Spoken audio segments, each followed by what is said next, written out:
વિદ્યાર્થી મિત્રો કેમ છો? આર્યમ એજ્યુકેશન યુટ્યુબ ચેનલમાં આપનું હાર્દિક સ્વાગત છે. મિત્રો ધોરણ 12 વિષય BA ચેપ્ટર નંબર 12 ધંધાકીય પર્યાવરણ.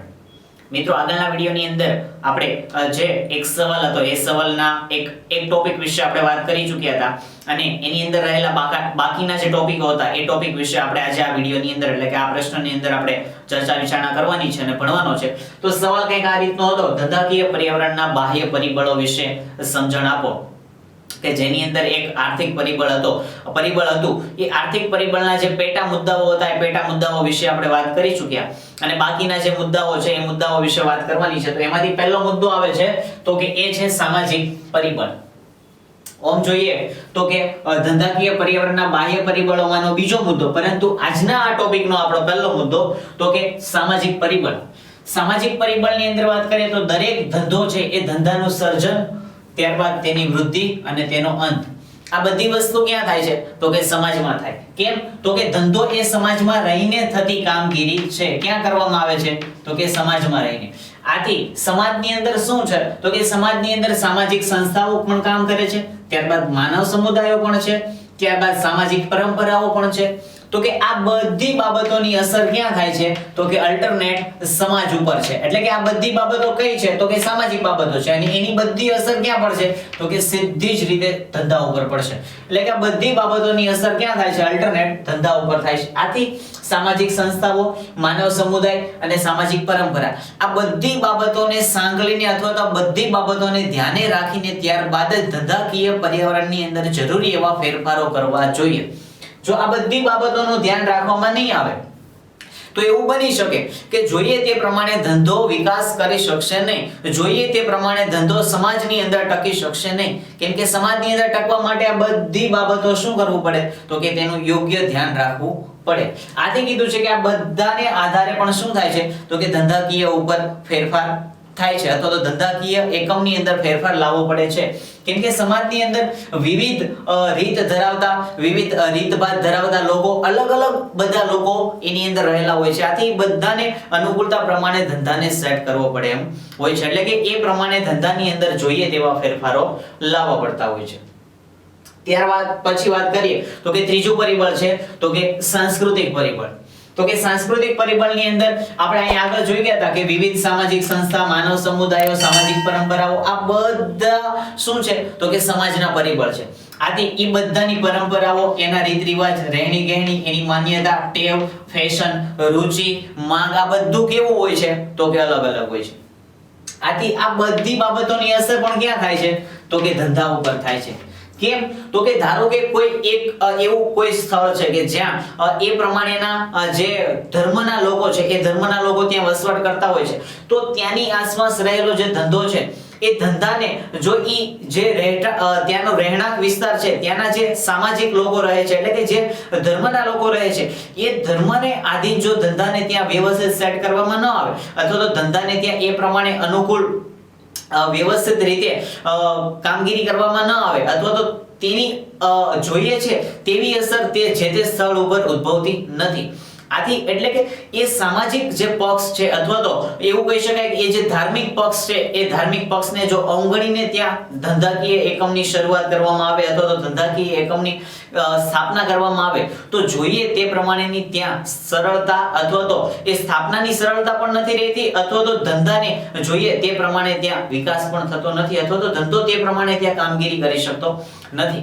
આથી જે જગ્યાએ ધંધાને કામગીરી કરવા માટે સ્થાપવામાં આવેલો છે અથવા તો જે જગ્યાએ ધંધાકીય એકમ ચાલી રહ્યું છે તેવા સ્થળ ઉપર રહેલા ધર્મના અથવા તો સામાજિક જે જાતિ છે એ લોકોના જે લોકો વસવાટ કરે છે એની જે ધર્મ છે અથવા તો એની જ્ઞાતિ છે એના આધારે ધંધાકીય એકમમાં જો જરૂરી એવા માળખાકીય ફેરફાર કરવામાં આવે તો એટલું ચોક્કસથી કહી શકાય કે ત્યાં જે તે ધંધો વ્યવસ્થિત પ્રમાણમાં જોઈએ તે પ્રમાણે પ્રગતિ કરી શકશે. આથી આ બધી બાબતોનો શું કરવો પડે છે તો કે વ્યવસ્થિત અભ્યાસ કરવો પડે છે. ધંધાકીય પર્યાવરણની અંદર આ ખૂબ જ એક મહત્વની બાબત ગણી શકાય.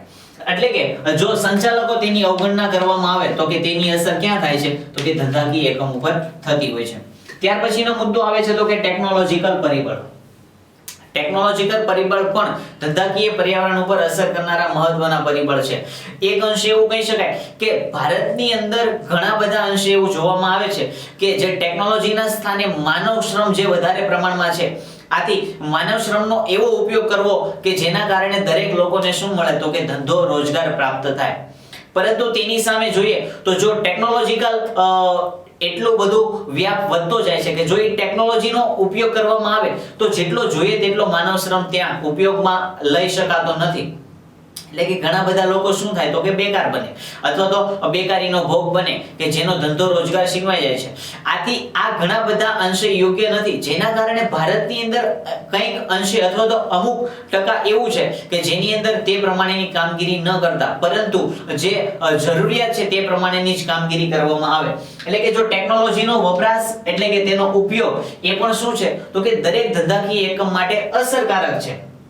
પરંતુ મેં તમને કીધું એક તબક્કે ભારતની અંદર તેનો ઓછો ઉપયોગ થાય તે બાબત પણ શું છે તો કે મહત્વની છે. કારણ કે તેના કારણે પણ શું થાય છે તો કે જોઈએ તેટલા લોકોને રોજગારી પ્રાપ્ત થતી નથી.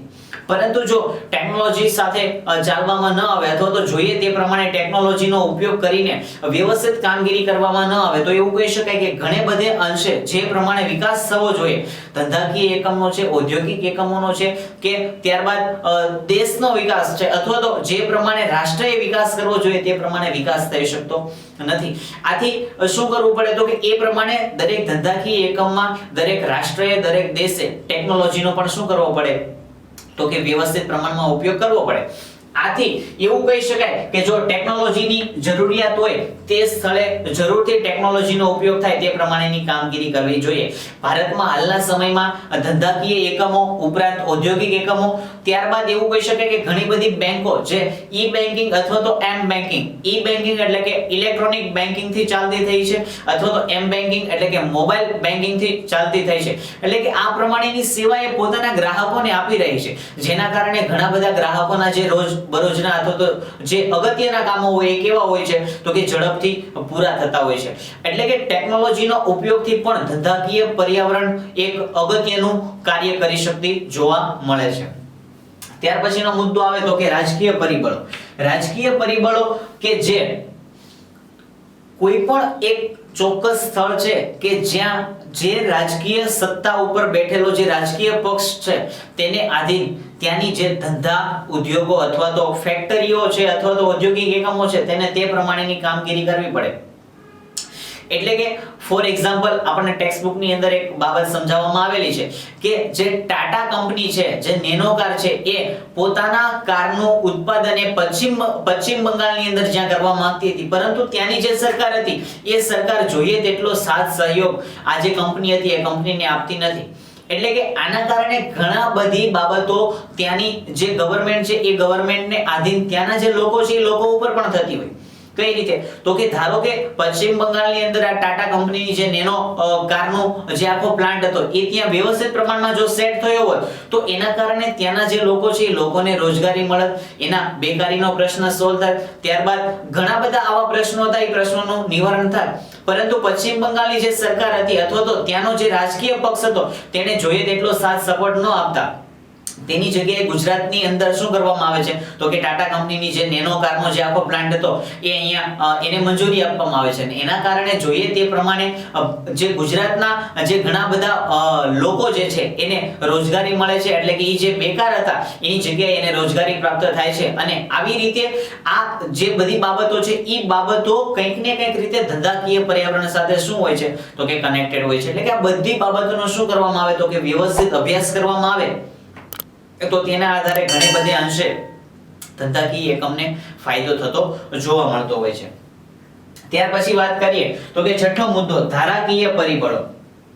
ધારાકીય પરિબળોની અંદર શું છે તો કે કોઈ પણ ધારાકીય એટલે કે સંસદ સભા અને વિધાનસભા આ બંનેની અંદર શું કરવામાં આવે તો કે યોગ્ય નિર્ણયો લેવામાં આવે અથવા તો કોઈ પણ કાયદાઓ હોય આ કાયદાઓને સામાન્ય રીતે જે કાયદાઓને મંજૂરી મળતી હોય એ આ બે જે સંસદ સભા છે કે વિધાનસભા છે ત્યાંથી શું કરવામાં આવે તો કે કાયદાઓ બનાવવામાં આવતા હોય અને ત્યાંથી તેને મંજૂરી મળતી હોય છે. એટલે કે કાયદા અને ધારાધોરણોની સ્થાપના અથવા તો તેની શરૂઆત ક્યાંથી થાય છે તો કે સંસદ અને વિધાનસભામાંથી. ત્યાંથી જે કાયદા અને ધારાધોરણો બને છે એ ધારાધોરણો બને છે એને શું કરવાનું હોય તો કે દરેક ધંધાકીય એકમે એનું સંપૂર્ણ પાલન કરવાનું હોય. જો કોઈ પણ ધંધાકીય એકમ તેની અવગણના કરે તો એવું કહી શકાય કે તેને વ્યવસ્થિત પ્રમાણની અંદર જો વિકાસ કરવો હોય તો એ વિકાસ કરવામાં ઘણે બધે અંશે અવરોધો એવું કહી શકાય કે અવરોધ પેદા થશે અથવા તો અવરોધક પરિબળોનો તેને સામનો કરવો પડશે. કેમ તો કે જે તે ત્યાંની સંસદ સભા અથવા વિધાનસભાએ જે કાયદાઓ બનાવેલા છે એ કાયદાને આધીન જ દરેક ધંધાકીય એકમે પોતે ધંધો કરવાનો થતો હોય. આથી સમાજના વિકાસ માટે અથવા તો સમાજને વેગ મળે તે માટે જે કેન્દ્ર સરકાર અથવા રાજ્ય સરકારે અથવા તો સંસદ સભા અને વિધાનસભાએ જે કાયદાઓ અને ધારાધોરણો નક્કી કરેલા છે એનો ઉપયોગ કરવાનો હોય અથવા તો એના જે નીતિ નિયમો હોય એનું પાલન કરવાનું હોય છે. કારણ કે એના આધારે દરેક સારા નરસા પરિણામ માટે જવાબદાર કોણ હોય છે તો કે ત્યાંની જે સરકાર હોય એ સરકાર. આથી સારા અથવા નરસા પરિણામ મળશે કે કેમ તે બાબતે ત્યાંની સરકાર શું રહેતી હોય છે તો કે સજાગ રહેતી હોય. અને આના કારણે એ શું કરે છે તો કે વિવિધ પ્રમાણની અંદર કાયદા બનાવતી હોય. અને ભારતની અંદર પણ એવા ઘણા બધા કાયદાઓ છે કે જેના આધારે એ કાયદાઓનું પાલન ફરજિયાતપણે દરેક ધંધાકીય એકમે કરવાનું થતું હોય. તો એવા કયા કયા કાયદાઓ છે તો કે ઔદ્યોગિક અને નિયમન ધારો કે જે ઈસવીસન 1951 ની અંદર સ્થાપિત થયેલો. ત્યારબાદ આવશ્યક ચીજવસ્તુઓનો ધારો કે જે ઈસવીસન 1955 ની અંદર સ્થાપિત થયેલો. ત્યારબાદ ટ્રેડમાર્ક ધારો કે જે ટેક્સ્ટ બુક ની અંદર મિત્રો તમને ઈસવીસન આપેલી છે 1969 પરંતુ આ ઈસવીસન કેવી છે તો કે રોંગ છે.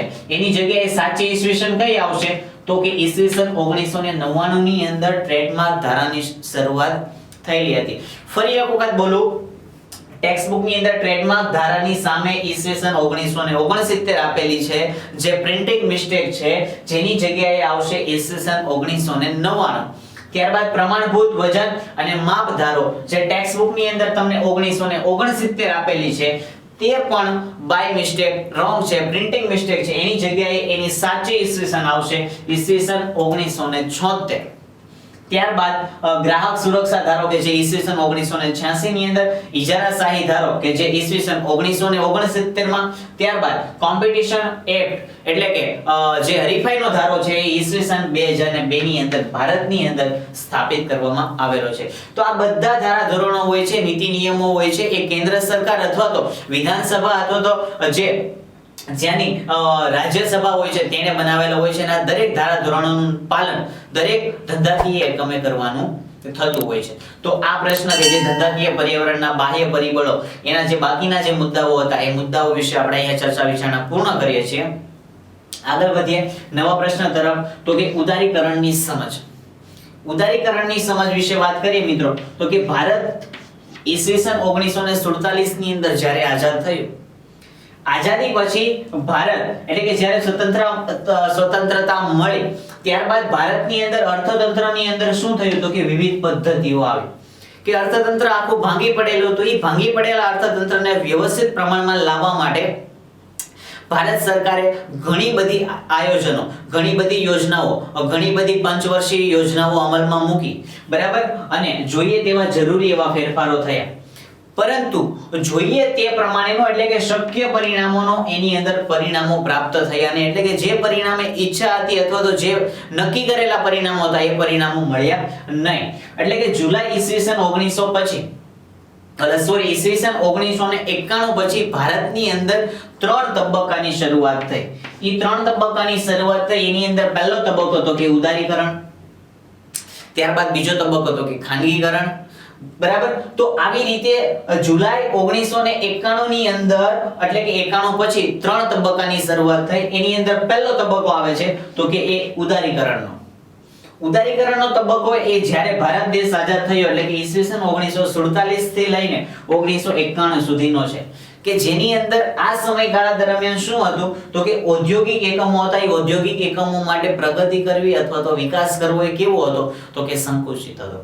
કેમ તો કે અર્થકારણની અંદર શું હતું તો કે અર્થકારણ છોડી ત્યાં મુક્ત વેપાર કરવા માટેની ફરજ પાડવામાં આવેલી હતી. મુક્ત વેપાર એટલે કે જેને જે પ્રમાણે જોઈએ છે તે પ્રમાણેની કામગીરી કરવી. અથવા તો જે પ્રમાણે જે એવું ઈચ્છે કે નાનો મોટો ધંધો રોજગાર વેપાર કરવો છે તો તેની અંદર તે પ્રમાણે મૂડી રોકાણ કરે, બરાબર. પરંતુ ઈસવીસન 1991 સુધી ભારતની અંદર વિવિધ પ્રકારના કાયદાઓ હતા અથવા તો પ્રતિબંધો હતા, તો કે જેના કારણે સરકાર એની અંદર શું કરતી હતી તો કે દખલગીરી કરતી હતી. આના કારણે પણ જોઈએ તે પ્રમાણે વિકાસ થઈ શકતો નહોતો. એ પછી ધંધાકીય એકમનો હોય, ઔદ્યોગિક એકમનો હોય કે વ્યક્તિગત માલિકી હોય કે ખાનગી માલિકી હોય, કોઈ પણ એકમનો જોઈએ તેટલો વિકાસ થતો નહીં. કેમ તો કે વિવિધ પ્રકારના કાયદાઓ અને વિવિધ પ્રતિબંધો હતા જે ઈસવીસન 1991 સુધી કેવા હતા તો કે સ્થાપિત હતા. એટલે કે જુલાઈ ઈસવીસન 91 પછીથી આ બધા કાયદાઓની અંદર શું કરવામાં આવ્યું તો કે છૂટછાટ આપવામાં આવી અથવા તો ઘણે બધે અંશે તેને શું કરવામાં આવ્યા તો કે નાબૂદ કરવામાં આવ્યા. આવી રીતે શેની શરૂઆત થઈ તો કે ઉદારીકરણની શરૂઆત થઈ. તો આ ઉદારીકરણની જે સમજણ હતી એ સમજણને અથવા તો ઉદારીકરણ વિશેની જે ટૂંકી સમજૂતી હતી એને આપણે અહીંયા પૂર્ણ કરીએ છીએ મિત્રો. અને ઉદારીકરણની અસર સાથે મળી હવે નવા વિડીયોમાં, નવા લેક્ચરમાં, એટલે કે નવા ટોપિક સાથે. ત્યાં સુધી જોતા રહો, જોડાયેલા રહો અને સંકળાયેલા રહો એકમાત્ર આપણી YouTube channel Aryam education. Thank you વિદ્યાર્થી મિત્રો.